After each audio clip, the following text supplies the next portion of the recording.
नमस्कार, मैं हूं आशीष चित्रांशी और आप देख रहे हैं द न्यूज लॉन्चर। स्वतंत्रता दिवस की ढेर सारी शुभकामनाएं सभी देशवासियों को।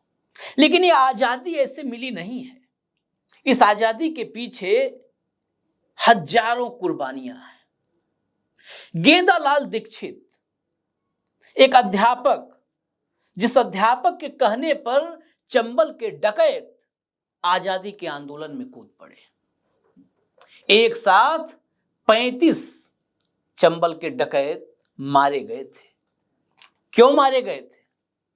अंग्रेजों की हुकूमत के खिलाफ बगावत का बिगुल बजा दिया था उन्होंने। एक पत्रकार जिसकी डेड बॉडी से या कहें जले हुए शव से घंटों बाद तक बेड़ियां नहीं खोली गई थी। नेहरू को भी अफसोस हुआ कि कम से कम मरने के बाद तो बेड़ियां खोल दिए होते। मरने के बाद भी पत्नी को पार्थिव शरीर तक जाने का मौका नहीं दिया गया था। एक शिक्षक और एक पत्रकार, इन दोनों की कुर्बानी की कहानी आज आजादी की इस जश्न पर नम आंखों से हम आपके सामने लेकर के आएंगे। और ये कहानी जिन्होंने लिखी है, आज इस कहानी के, इन दोनों कहानियों के लेखक, इनके तह तक जाने वाले इनके तथ्यों को एक साथ इकट्ठा करके ऐतिहासिक दस्तावेज बनाने वाले बृजेंद्र रेही जी हमारे साथ।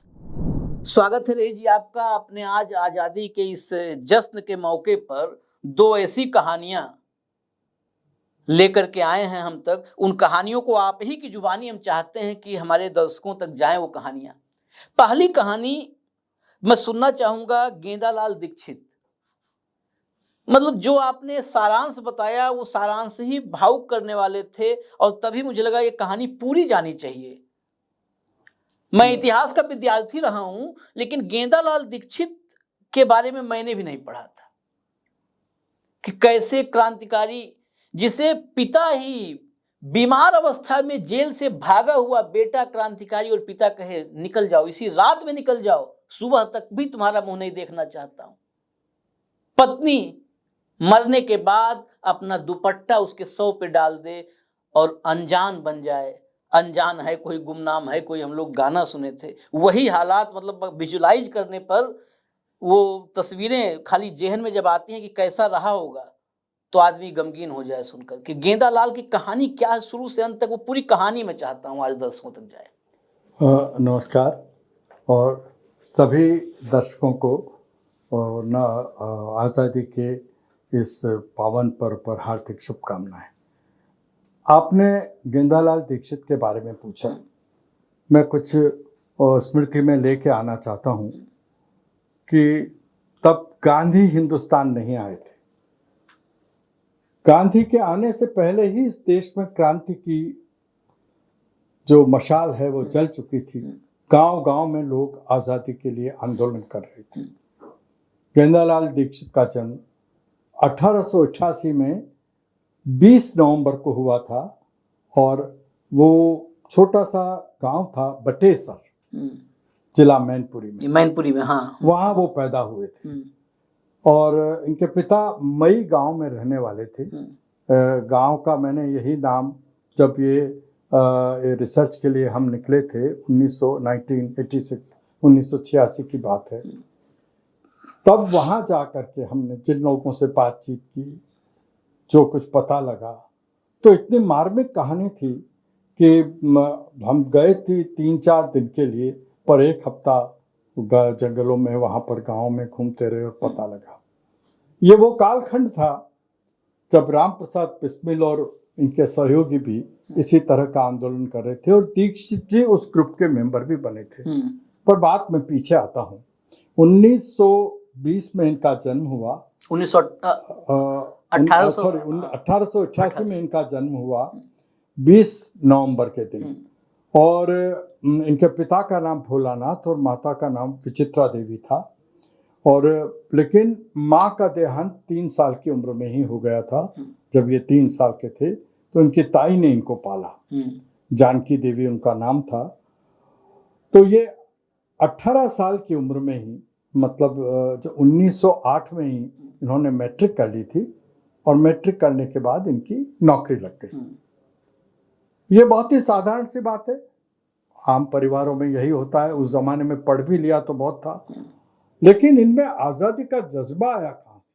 हुआ क्या था? हुआ यूं था कि उस वक्त आर्य समाज का आंदोलन चल रहा था। देश भर में 1857 की क्रांति के गीत गाए जा रहे थे। गांव गांव में लोगों के अंदर एक प्रकार का जोश था 1857 की क्रांति के कारण, इसलिए एक माहौल बन रहा था। लेकिन माहौल ऐसा नहीं था कि सभी लोग आजादी चाहते हैं। जो सरकारी नौकरी कर रहे थे, जो दुकानदारी कर रहे थे, उनका अलग नजरिया था। लेकिन युवक थे, उनमें एक जज्बा था। वो ये सोच रहे थे कि हमें आजाद होके रहना है। तो मैट्रिक कर लिया। मैट्रिक करते इनकी नौकरी लग गई और डीएवी स्कूल औरैया में इनकी नौकरी लगी। वहां जब नौकरी लगी तो वहां अखबार आने लगा। स्कूल की लाइब्रेरी थी, तो विद्यार्थियों को जब पढ़ाते थे कक्षा में तो दरवाजा बंद करके 1857 की क्रांति की बात और अंग्रेजों के विरुद्ध किस तरह से हमको उठना है, लड़ना है, विद्रोह करना है, देश को आजाद कराना है, इस तरह की भावना भर रहे थे। एक दिन प्रधान अध्यापक को इस बात की जानकारी मिल गई। हुआ ये था कि लाइब्रेरी में अखबार पढ़ रहे थे। अखबार औरैया में कई दिनों बाद आते थे। वो अखबार पढ़ते पढ़ते ये जो क्रांति की बातें और ये सब भी जो खबरें छपती थी, तो एक टीचर आकर के इनके पास बैठे और उन्होंने पूछा कि मैंने सुना है तुम्हारे क्लास के बच्चे बता रहे थे कि तुम 1857 की क्रांति की बातें करते हो, तो ये क्रांति वरांति छोड़ो, तुम्हारी शादी हो चुकी है, बाल बच्चे हैं, आराम से रहो, कहीं जेल जाओगे कुछ होगा। तो उन्होंने कहा कि तुम नहीं समझ सकते, तुम अपना काम करो, मुझे अपना काम करने दो। और उन्होंने उस टीचर को झिड़क दिया। आप सोचिए क्या उम्र थी, 18-20 साल। 20 साल का युवक जिसके अंदर एक जोश भरा हो और उसको कोई ये कहे, उस जोश पर जिसके अंदर आग जल लग रही है, आजादी की जिसके अंदर ज्वाला धधक रही है, उस पर तो ये पानी डालने जैसा काम है। वो तो और भपके और उन्होंने उस टीचर के एक थप्पड़ जड़ दिया। इस बात की सूचना प्रधान अध्यापक को लगी। प्रधान अध्यापक से दूसरे दिन बात हुई और उन्होंने उसको समझाया, गेंदालाल जी को, कि आप ये पढ़ाई का काम करिए बच्चों को, अन्यथा आपके खिलाफ अनुशासन की कार्रवाई की जाएगी। उन्होंने प्रधान अध्यापक को कोई जवाब नहीं दिया, खामोश हो गए। उन्होंने कहा जैसा आप कहेंगे वैसे ही करूंगा। इधर इन्होंने एक क्रांतिकारी दल बनाया, मातृवेदी। मातृवेदी उसका नाम था। और उसमें उन युवकों को भर्ती किया जो कि आजादी के लिए अपना बलिदान देने के लिए तैयार थे। उसकी शपथ ये कहानी नहीं है, ये सच्ची घटना है कि उसके शपथ रात के समय पास के जंगल में जाकर दीपक जलाकर ली जाती थी। वो शपथ क्या थी ये मैं आपको पढ़ के बताऊंगा, क्योंकि अगर मैं बोला तो उसमें कुछ गड़बड़ हो सकता है, क्योंकि वो शपथ अंग्रेजों के दस्तावेज में मिली। उन्होंने उसे जब जारी किया इस आदमी का ऐसा है, तो मैं आपको उस शपथ को जरूर पढ़ना चाहूंगा कि उसमें क्या लिखा था। उसमें ब्रिटिश सरकार के गृह विभाग के दस्तावेज के अनुसार शपथ पत्र के कुछ अंश इस प्रकार हैं। वंदे मातरम। श्रीमान जी, मैं आपको प्रणाम करता हूं। आज मैं स्वयं को गुप्त संस्था के सदस्य के रूप में सूचीबद्ध करता हूं। सर्वशक्तिमान और सर्वव्यापी ईश्वर के समक्ष मैं शपथ लेता हूं कि मैं कभी भी समाज और देश के साथ देशद्रोह नहीं करूंगा। भारत माता की नाम की शपथ लेकर मैं घोषणा करता हूं कि मैं उन्हें यानी विदेशियों की दास्ता से मुक्त करा दूंगा और एक सच्चा और कर्तव्य परायण पुत्र बनूंगा। लेकिन यदि मेरे काम में कोई घपला पाया गया, मुझसे कोई अपराध हुआ, तो मुझे बलिदान देने में आप लोग पीछे मत रहिए, मुझे आपकी संस्था मृत्यु दंड दे सकती है। ऐसे क्रांतिकारी थे। लेकिन जो डकैतों, क्योंकि ये क्षेत्र जहाँ जन्म हुआ उनका मैनपुरी, ये यमुना और चंबल के बीच का बीहड़ है, जो बीहड़ दशकों तक जो है डकैतों का क्षेत्र रहा। ये इनकी कहानी के एक हिस्से में ये भी है कि डकैतों को भी उन्होंने आज़ादी के आंदोलन का हिस्सा बना दिया। हाँ, बिल्कुल और सही। वो डकैत बढ़ चढ़ करके जहां भी शोषणवादी या सामंती व्यवस्था थी या अंग्रेजों की दास्ता थी, उसके खिलाफ शामिल हो गए। हाँ, ये आप सही कह रहे हैं। हुआ ये था कि एक बार ये मातृवेदी के सदस्य बनाने के लिए गांव-गांव में यात्रा कर रहे थे, गांव-गांव जाते थे, नौकरी इनकी छूट चुकी थी। तो जब गांव-गांव में यात्रा करने जाते थे तो एक रात, देर रात को, ये लगभग 7-8 बजे का समय होगा, एक जंगल से गुजर रहे थे तो डाकुओं ने इनको पकड़ लिया। पुलिस का मुखबिर समझ के पुलिस का मुखबिर समझ के पकड़ लिया। तो इन्होंने कहा कि भाई मुझे क्यों पकड़ा है, मैं तो देशभक्त आदमी हूं और आज़ादी के लिए क्या काम करता हूं और भारत माता को आज़ाद कराना है, मैं उस अभियान में लगा हुआ हूं।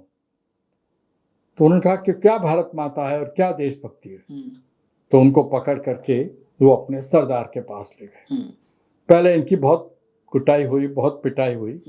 तो जाकर के बाद में इन्होंने कहा कि आप खामोखा मुझे मार रहे हैं, मुझे मार दीजिए, लेकिन मुझसे पूछिए तो सही कि मेरा अपराध क्या है और मैं कौन हूं। तब सरदार ने इनसे पूछा, बताओ तुम कौन हो। कि मैं भारत माता की को बेड़ियों से मुक्त कराने की का अभियान चला रहा हूं, उसके लिए संघर्ष कर रहा हूं और उसमें आप भी सहयोग दीजिए। तो कौन भारत माता। तो उन्होंने उनको डाकुओं को समझाया कि जिस मिट्टी से ये अन्न कहाँ से पैदा हो रहा है, आप पानी कहाँ का पी रहे हैं, जिस मिट्टी पर आप खड़े हैं ये कौन है। तो फिर कहा कि यही धरती माता है और ये भारत माता है और इस पर इस समय दूसरे देशों का, गोरों का शासन है जो हमको लूट रहे हैं। तो उनका पहले क्यों नहीं बताया। और इस तरह इन्होंने डाकुओं को अपने साथ मिलाया और फिर एक अभियान चलाया। उस अभियान में इन्हीं में से जिन लोगों को मातृवेदी के सदस्य थे, एक पुलिस का गुप्तचर भी आ गया जहां पर ये शस्त्र चलाने की, बंदूक चलाने की ट्रेनिंग देते थे औरैया के पास जंगलों में। तो उसने जाकर के पुलिस एसपी को बता दिया। वो एसपी के दफ्तर का ही कर्मचारी था, गुप्त उसका। और छापा मारा गया। अनेक 30-35 जो डाकू थे, देशभक्त थे, वो शहीद हुए। ये बच निकल के भाग निकलने में सफल हुए, लेकिन इनको गिरफ्तार कर लिया गया। गिरफ्तार करके इनको जेल में डाला गया। उधर इनके पिता भोलेनाथ को पता लगा मई गांव। तो उन्होंने सबको अपने गांव में कह दिया कि नहीं, उससे मेरा कोई संबंध नहीं है, कुछ नहीं है। पत्नी इनकी कुछ कर नहीं सकती थी, कह नहीं सकती थी। वो जमाना भी ऐसा ही था। एक रात की बात है, इनकी संतान हो चुकी थी और ये अपनी पत्नी से मिलना चाहते थे। पिता ने पहले ही कह दिया था कि अब तुम मेरे घर नहीं आओगे। जब एक दिन इस घटना के बाद, पुलिस कार्रवाई के बाद मिलने गए तो पिता ने, तो वहां पर जब ये पहुंचे, क्या जेल से भाग कर गए? जेल से भाग गए। भाग करके, क्योंकि बहुत अत्याचार थे, तो इन्होंने पुलिस को कहा कि मैं तुमको मुखबिर बन गए। झूठे से बने नहीं थे, पर उन्होंने कहा कि मैं आपके लिए खबरें लेके आऊंगा। और ये क्या करके तो उनको यातनाएं कम मिलने लगी, थोड़े लिबरल हो गई पुलिस। तो ये अचानक जेल से भाग गए रात के समय। और फिर ये पहुंचे अपने घर। रात को पत्नी के जो कमरा था उसमें ये पिछले खिड़की के रास्ते रस्सी डाल करके उसमें पहुंचे और पत्नी से कमरे में बात कर रहे थे। तब बातचीत की आवाज़ सुन के इनके पिता ने को पता लगा कि मेरी बहू किससे बात कर रही है। तो उन्होंने पूछा कि बहू कौन है। तो उन्होंने कहा कि वो आए हैं। तो उन्होंने कहा कि वो क्यों आया है। और दरवाज़ा खोला। तुम यहाँ क्यों आए हो, तुम यहाँ से तुरंत चले जाओ, मैं डाकुओं से बात नहीं करता हूँ। तो उन्होंने कहा कि उनकी तबीयत ठीक नहीं थी, स्वास्थ्य खराब हो चुका था। तो उन्होंने कहा कि पिताजी आज की रात में रुक जाऊंगा, इससे पहले एक हृदय विदारक घटना हुई थी पिता के आने से पहले। वो एक रबर की गुड़िया लेके गए थे। उस वक्त के जमाने में एक आने आधा आने इतने की थी, और वो अपने बेटे को देखना चाहते थे, बच्चे को देखना चाहते थे। तो पत्नी से उन्होंने पूछा कि मुन्ना कहाँ है। तो पत्नी ने कहा कि वो रोने लग गई। तो पूछा बताओ कहाँ है, कि मुन्ना नहीं रहा, बीमार हो गया, मर गया। तो एकदम ये निठाल हो गए। इन पर बहुत इन्हें तकलीफ हुई, स्वाभाविक है। इस बीच फिर ये पिता वाली घटना हो गई। उस आहत अवस्था में जिस खिड़की के रास्ते आए से उसी रास्ते से वो कूद करके फिर चले गए। फिर ये भागते रहे, बचते रहे, और भागते भागते एक दिन दिल्ली पहुंचे। बीमार हो चुके थे। दिल्ली में दिल्ली गेट के बाहर पहले कोई जगह थी। अब ये इतनी पुरानी 1920 की बात है, लेकिन वो रिसर्च में यही पता लगा, और बहुत ज़्यादा इन पर लिखा भी नहीं गया है भारत सरकार के डॉक्यूमेंट में, जिसमें उन्होंने स्वाधीनता संग्राम सेनानियों के दस्तावेज छापे हैं उनमें रेफरेंस जरूर है। ये तारीखें यही हैं, कुछ घटनाओं का जिक्र भी है, पर कोई बहुत विस्तृत जानकारी नहीं जो लोगों ने मुझे बताई। तो पानी पिलाने लगे थे एक धर्मार्थ ट्रस्ट का। उस वक्त जमाने में प्याऊ होती थी गर्मी के दिनों, तो प्याऊ को इनको कुछ पैसे आते थे, और पुरानी दिल्ली में एक धर्मशाला में एक छोटे से कमरे कोठड़ी में इनको रहने के लिए उस ट्रस्ट वालों ने दे दिया था। तो ये पानी भी भरते थे और धीरे धीरे बीमार हो गए। कुछ दिनों तक एक दिन जब ये पानी पिला रहे थे तो पानी पिलाते पिलाते गिर पड़े वहीं अपने। तो इन्होंने उस दिन एक पोस्ट कार्ड अपनी पत्नी को गांव लिखा, इस उम्मीद से कि पहुंचेगा तो ठीक है, नहीं पहुंचेगा तो ठीक है। तो उसमें लिखा कि मैं बीमार हूं, और अगर तुम्हारे पास समय हो तो अपने भाई को लेकर मुझे मिलने आ जाओ। बाय द वे उनको वो पोस्ट कार्ड मिला कुछ हफ्तों के बाद, कुछ दिनों के बाद, और इनकी पत्नी अपने भाई के साथ इनको ढूंढते हुए आई। जब दिल्ली ढूंढते हुए आई तो इन्होंने ये बताया था कि मैं वहां पानी पिलाता हूं दिल्ली में, वहां उस पास। तो वो पोस्ट कार्ड लेके आई, पर इनका पता तो कुछ था नहीं, यह था कि पानी पिलाते हैं। तो वो पोस्ट कार्ड लेकर के पोस्ट ऑफिस गया, क्योंकि इनका जो भाई था, साला जो था, वो पढ़ा लिखा था। पोस्ट ऑफिस से इनको पता लगा कि ये पुरानी दिल्ली के इस इलाके के हैं। तो जब ये उस प्याऊ पर पहुंचे तो वहाँ लोगों ने बताया कि वो उस धर्मशाला में रहते हैं। ये दिसंबर की बात है 1920 की। तो पत्नी और उधर पुलिस उनका पीछा कर रही थी, क्योंकि ये पता लग चुका था कि गेंदालाल दीक्षित भाग करके दिल्ली में कहीं छुपा हुआ है और कहीं पानी पिलाता है। ये खुफिया विभाग की उस रिपोर्ट में पता है, वो पता उससे ही पता चला। तो जब ये पत्नी और उस धर्मशाला में पहुंचे तो ये बीमार पड़े हुए थे। जमीन पर ही एक मटकी थी टूटी सी, और एक लोटा पड़ा हुआ था पानी का। पत्नी की जैसे ही इन्होंने खोला, वो और धर्मशाला वाले ने बताया, गए और जाके देखा तो उन्होंने पूछा कि तुमको कैसे पता चला कि मैं यहाँ। तो उनका आपका पोस्ट नहीं, तुमको मेरा पोस्ट कार्ड मिल गया। उनका हाँ मिल गया था, पर पता नहीं था, तो हमको ढूंढने में और यहाँ आने में इतनी देर हुई। अच्छा किया तुम आ गए। और अपने साले को अपने पास बिठाया और उन्होंने कहा कि ये एक पोटली निकाली। उस जमाने में एक ऐसे एक होती थी जिसके ऊपर रस्सी लपेट दी जाती थी और पैसे रखे जाते थे। तो उन्होंने कहा कि उसको देते हुए कहा कि तुम ये राम प्रसाद बिस्मिल और उन लोगों को ये देना, मातृवेदी के लोगों को। ये मातृवेदी के लिए चंदा इकट्ठा किया। तो उन्होंने उसे दिया, और जब वो दे चुके उसने रख लिया अपने पास, और उनका कि मैं पहुंचा दूंगा। इस बीच पुलिस आ गई।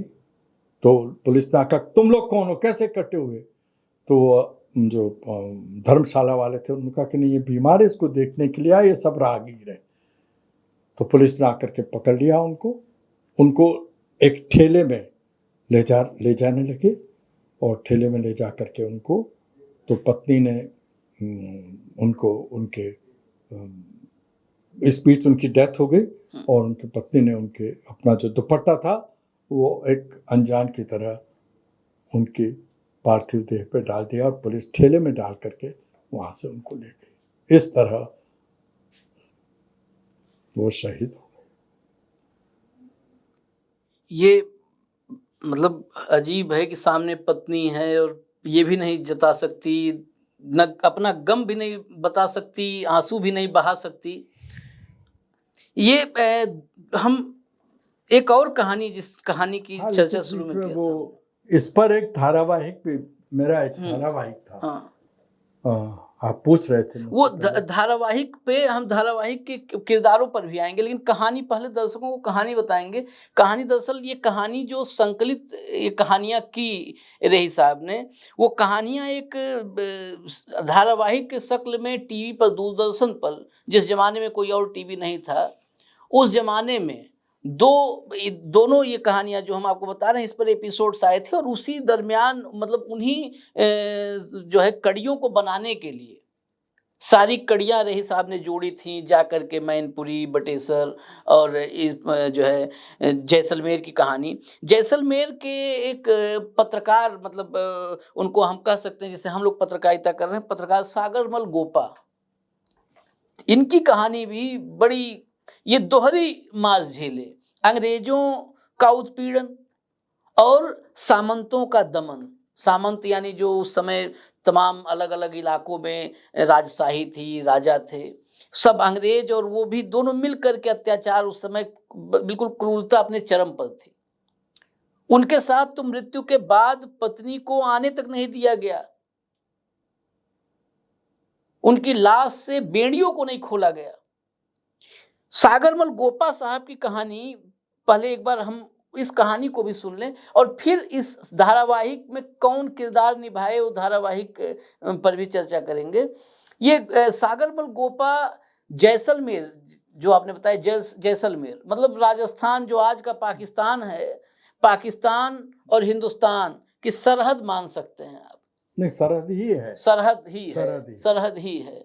वहां से निकले, देश निकाला हुआ, बड़ी मतलब पीड़ाएं झेली, पिता को नहीं देख पाए, पिता की मृत्यु हो गई।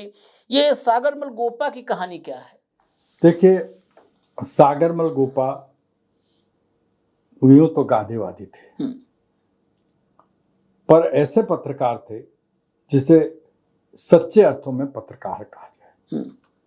जब इन्होंने मैट्रिक की पढ़ाई कर ली और भी नहीं मैट्रिक में की थी या पढ़ रहे थे उसमें, उसी दौरान इनको सार्वजनिक जीवन में जो भ्रष्टाचार होता है, जो रियासत के लोग गांव वालों पर अत्याचार करते हैं, जो रिश्वतखोरी होती है, हाँ, उस समय राजस्व वसूली था, उस समय बहुत दमन था। तो इनको पढ़ाई के दौरान ही इस बात का एहसास हो गया। और उधर गांधी जी 1915 में भारत आ चुके थे और गांधी जी का आंदोलन चल रहा था, बापू का आंदोलन सब जगह चल रहा था।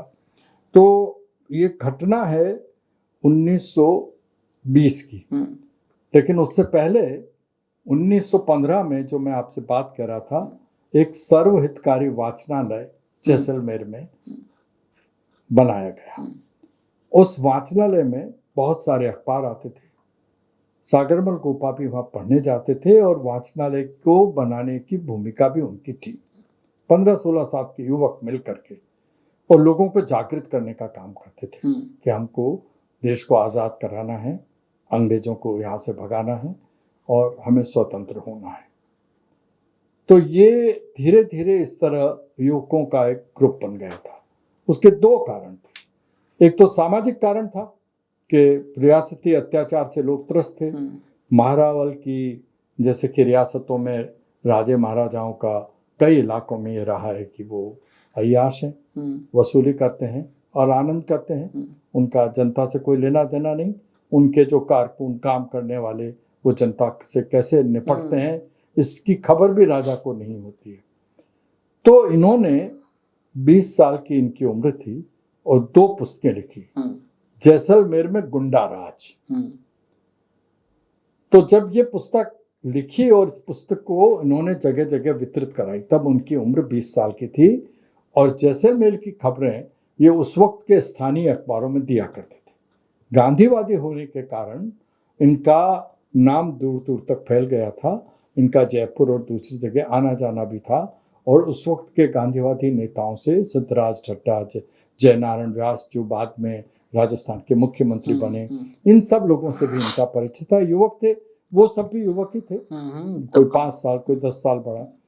तो इस संपर्क के कारण ये अखबारों में लिखते थे। तो जैसलमेर के महाराजा इनसे बहुत खफा थे। जब ये पुस्तक जगह जगह वितरित की गई तो इनको देश निकाल दिया, यानी जैसलमेर रियासत से बाहर कर दिया गया।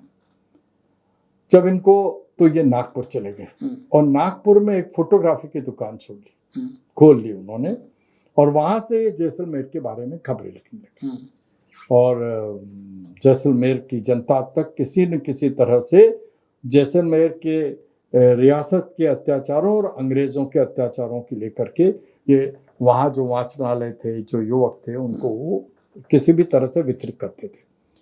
तो हुआ ये था कि 1930 में एक आंदोलन चला, उसमें झूठे इल्जाम लगा करके इनको गिरफ्तार करने की कोशिश की गई, पर ये नहीं हुए। दूसरे 2-3 साथी हो गए। जब इनको देश निकाला दे दिया, इन पर इतने अत्याचार हुए, तो इनके पिता आ नहीं सकते थे, परिवार से मिल नहीं पा रहे थे। तो इन्होंने पिता की मृत्यु के बाद जैसलमेर जोधपुर के रेजिडेंट, जो जैसलमेर रियासत जोधपुर के रेजिडेंट कमिश्नर उसके प्रशासन में थी, तो एलिंगटन उनका नाम था, अंग्रेज वो थे। तो उनसे मिलने गए, पत्रकार के नाते उस वक्त भी लोग मिल लेते थे, तो वो मिले और चूंकि वो अखबारों में प्रसिद्ध थे और सब राजनेता उनको जानते थे, तो उन्होंने कहा कि आप मुझे आश्वासन दीजिए कि महारावल मुझे गिरफ्तार नहीं करेंगे। अंग्रेजों पर उनका ये भरोसा था कि वो बिना किसी कारण के उन्हें गिरफ्तार कर लें या बताए कुछ कर लें, ऐसा नहीं था, पर वो रियासत पर भरोसा नहीं करते थे। तो एलिंगटन ने उनको कहा कि नहीं, आप चाहिए, आपको कोई गिरफ्तार नहीं करेगा, आप अपने पिता का जो भी कुछ अंतिम, उनका 1-2 साल पहले देहांत हो गया था, फिर भी जो कुछ आपकी रीति रिवाज हो उसका आप करिए और फिर वापस लौट आइए। उनको वापस नागपुर जाना था। तो ये गए जैसलमेर गए तो इन्होंने महारावल से मिलने की इच्छा प्रकट की। परिवार के दूसरे लोगों ने, सबने इनको बताया कि भाई एक बार मिल ले तो अच्छा है। महारावल ने भी इनको बुलाना चाहा, ये मिलने के लिए गए और इन्होंने एक कच्चा चिट्ठा जैसलमेर रियासत की ब्यूरोक्रेसी का, यानी पुलिस वालों का, लगान वसूली करने वालों का और लोकल प्रशासन का, उन्होंने महारावल से कहा कि आपके यहाँ पिछले 20 साल से इस तरह अत्याचार हो रहा है, इतना सब कुछ हो रहा है। और फिर हुआ ये था कि उस वक्त जितने भी गांधी से संबंधित आंदोलन है उसके कारण भी कई लोगों पर अत्याचार हुए। तो उन्होंने कहा कि गांधी जी द्वारा चला गए बापू के आंदोलन में गिरफ्तार है, आप उनको छोड़िए। ये सब कह करके वो आ गए। उन्होंने, महाराज ने कहा कि नहीं, मैं देखूंगा क्या हो सकता है, लेकिन उन्होंने कहा कि तुम इन सब काम को छोड़ दो, राज तुम्हें तकलीफ नहीं देगा और अपने यहाँ आकर के काम करो। इन्होंने कहा कि मेरा काम चल रहा है, ये लौट आए। ये महारावल पर भरोसा नहीं करते थे, रियासत पर भरोसा नहीं था इनका। और ये इनका अधिकांश समय आज़ादी के आंदोलन के लिए समर्पित था। और वो इस तरह से नहीं था कि कहीं रोज जुलूस बना के जा रहे हों, गुप्त रूप से सूचनाएं पहुंचाने का काम ये सर्वाधिक करते थे। इनका काम यही था कि देश भर में जैसलमेर और अपने यहाँ के बारे में सूचनाएं पहुंचाना और बाहर की सूचनाएं जैसलमेर के युवकों को देना। तो इनको जिस दिन वापस नागपुर लौटना था उससे एक दिन पहले की बात है, उसकी तारीख मैं देखना चाहता हूँ। वो 25 मई 1941 का दिन था, 1941। तो ये कहीं अब वो उस जमाने में बहुत अधिक टॉयलेट नहीं बने थे। हाँ टॉयलेट थे ही नहीं। कहीं तो एक जगह पेड़ के नीचे ये कहीं थोड़ा सा पेशाब कर रहे थे, तो पीछे से पुलिस वाले इनका पीछा कर रहे थे घर से जब निकले थे तब, तो इनको वहां डंडे से मार करके गिरफ्तार कर लिया और इनको जेल में ले गए। जेल में ले जाकर इनसे कहा गया कि आप मानववाद के खिलाफ बहुत प्रचार कर रहे हैं, गांधी गांधी बहुत करते हैं, बापू बापू बहुत करते हैं, आप ये समझौता कर लीजिए, ये करना बंद करिए और आप सरकार के खिलाफ, रियासत के खिलाफ मत बोलिए, हम आपको कुछ भी नहीं कहेंगे। इन्होंने कहा कि अत्याचारों के खिलाफ बोलना मेरा धर्म है, मैं गांधी का भक्त हूँ, सत्यवाद, सत्य मेरा रास्ता है और मैं भारत को आज़ाद तो हम करा के रहेंगे, अंग्रेजों को इस देश से बाहर जाना ही होगा। तो इनकी पिटाई हुई, जेल में इन कई दिनों तक इन पर अत्याचार हुए। इन पर इनकी डायरी मिली इनकी डेथ के बाद, जो डायरी मिली उस डायरी में मैं आपको बताऊं कि इसमें लिखा हुआ है डायरी के पन्नों में, जून 1942 गोदाम में मिर्ची डाली गई, जुलाई 1943 उल्टा लटका कर नीचे से मिर्च की धुनी दी गई, नाखून खींचे गए, तो उंगलियों पर डंडे बरसाए गए, बाल नोचे गए, यानी इतनी अमानुषिक यातनाएं दी गई कि इन्होंने लिखा कि मुझ पर इतने अत्याचार, डायरी में इतने अत्याचार किए गए हैं कि मैं अब जिंदा रहूंगा या नहीं रहूंगा।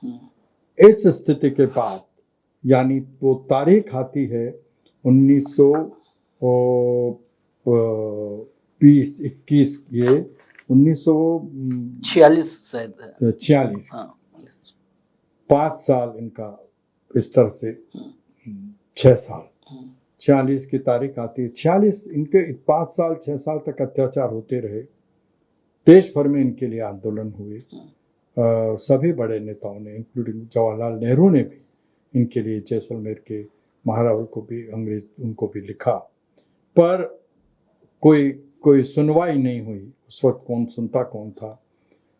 तो इनसे कहा गया, कोई घटना है अप्रैल के पहले सप्ताह की 3 या 4 अप्रैल 1946 की, कि आप आज भी समझौते पर हस्ताक्षर कर दीजिए। मैं उस पुलिस अधिकारी का नाम मुझे याद नहीं आ रहा है।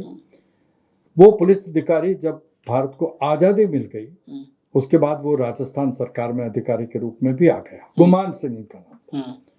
तो वो जो एसपी थे, इंस्पेक्टर जो थे जेल में, वो उन्होंने कहा कि अगर तुम हस्ताक्षर नहीं करोगे तो तुम्हें हम आज समझौता नहीं करोगे तो आज मजा चखाएंगे और तेरे बापू की याद भी तुझे दिला देंगे।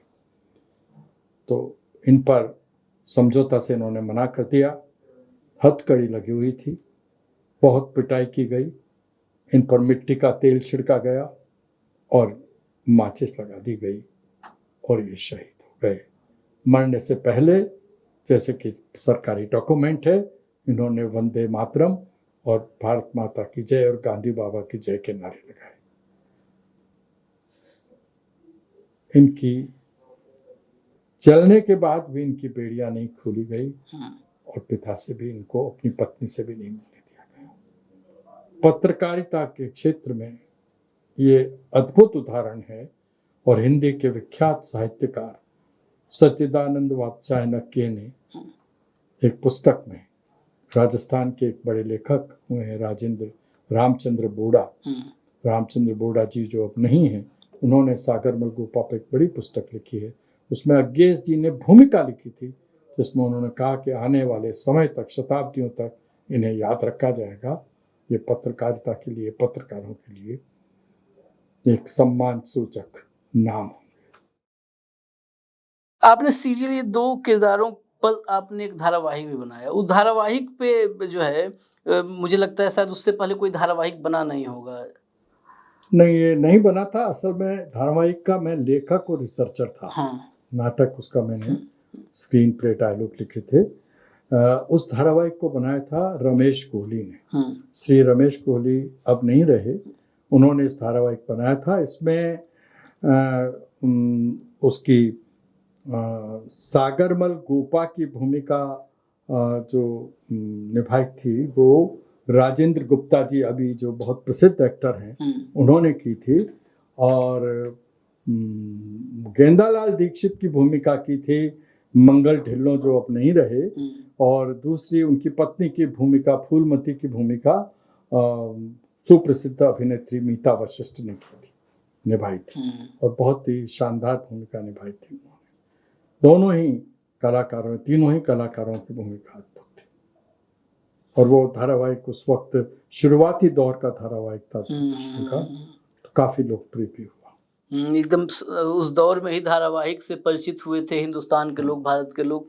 खैर, ये दो कहानियां आज आज़ादी के जश्न के बीच ये दो भावुक कर देने वाली कहानियां लाने का मकसद ये था कि आज़ादी की कीमत हमें आपको समझनी होगी। ये आज़ादी अमूल्य है, इसकी कोई कीमत नहीं लगा सकता है। और इसको समझने के लिए आपको इतिहास के झरोखे में झांकना ही होगा। जब इतिहास के झरोखों में आप झांकेंगे तो पाएंगे कैसी कैसी कुर्बानियां रही हैं। पत्नी, बच्चा, पिता, परिवार, क्या क्या त्याग, क्या क्या कुर्बानी। उसी की एक छोटी सी ये दो किस्से जो हैं, दो कहानियां, कुर्बानियों का जो महाग्रंथ, महाकाव्य अगर कहें, एक महाकाव्य लिखा जाए, उस महाकाव्य का सिर्फ 2 पन्ना हो सकता है। इस पूरे महाकाव्य को पढ़ने के लिए या समझने के लिए, महाकाव्य का मतलब समझिए, कहानियों का संग्रह, कुर्बानियों का संग्रह, तो आपको इतिहास के झरोखे में झांकना होगा। हम कोशिश करेंगे, जब भी वक्त मिलेगा, जब भी मौका होगा, ऐसा कोई अवसर होगा, तो कुछ कहानियां आपको लेकर के आए, रेही जी के जरिए आप तक लेकर के आए। क्योंकि इन्होंने लंबा वक्त, कम से कम इस पर 1 दशक से ज़्यादा, क्योंकि हमने एक दिन आपको और एक धारावाहिक के ही बारे में चर्चा करते हुए बताया था, 1992 का धारावाहिक, 1986 का। तो दशक भर से ज़्यादा सिर्फ आज़ादी के आंदोलन के जो मतवाले थे उन पर शोध करने में गुजारा है। पुस्तकें भी कई लिखी हैं। तो रेही जी जैसा अगर कोई शख्सियत इनकी जैसी हो, जो पूरे शोध के साथ उसको एहसास के साथ आप तक पहुंचा सके, तो हम जब भी मौका मिलेगा आप तक ऐसी कहानियां लाते रहेंगे। आज़ादी का जश्न मनाइए, तिरंगा लहराइए, वंदे मातरम और जनगण मन गाइए, लेकिन इस इतिहास के पन्नों में छिपे हुए कुर्बानियों के एक लंबे इतिहास को जरूर जानने, समझने और पढ़ने की कोशिश कीजिए, ताकि अनमोल आज़ादी की महत्ता आप समझ सकें। हमें इजाज़त दीजिए, फिर मिलेंगे। देखते रहिए न्यूज़ लॉन्चर। नमस्कार। नमस्कार रेही जी, धन्यवाद, आपने वक्त दिया। आपको भी धन्यवाद।